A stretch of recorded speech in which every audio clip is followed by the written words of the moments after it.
छौरा लके भागल छल इहे छौरी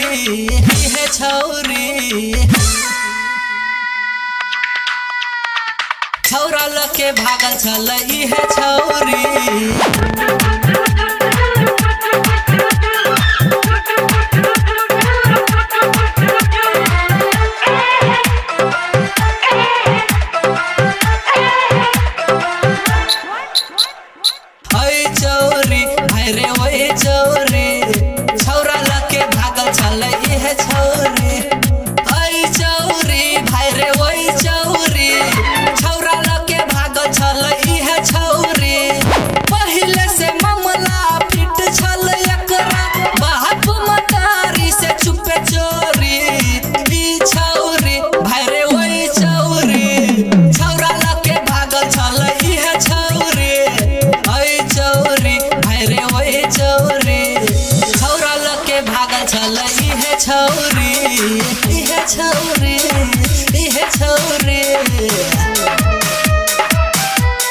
सिंगर भाई तुलसी Kumar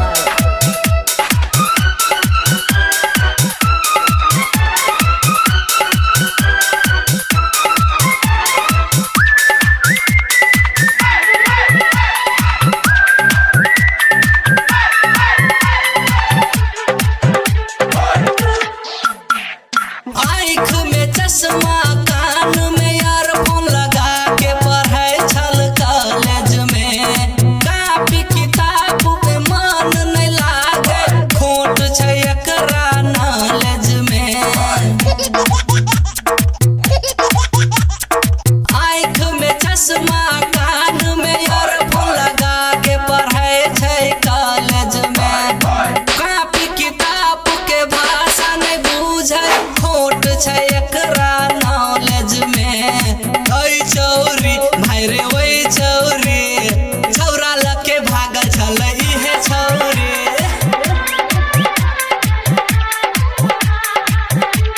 recording by PK music Ram Gopalpur PK music Ram Gopalpur PK music Ram Gopalpur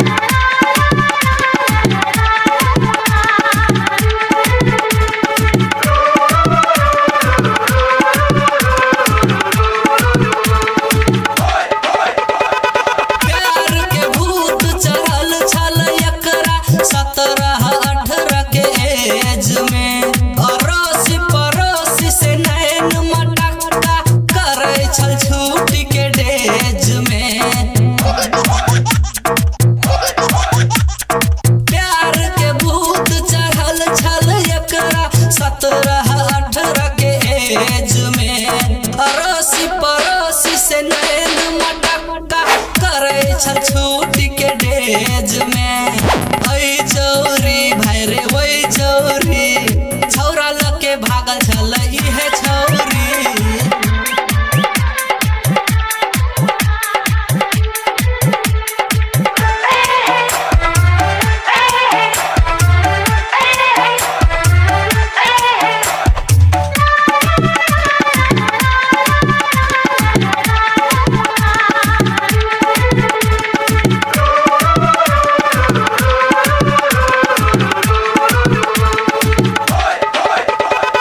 ओइ चौरी भाई रे ओइ चौरी छौरा लके भागल छल इहे छौरी ओइ चौरी भाई रे ओइ चौरी छौरा लके भागल छल इहे छौरी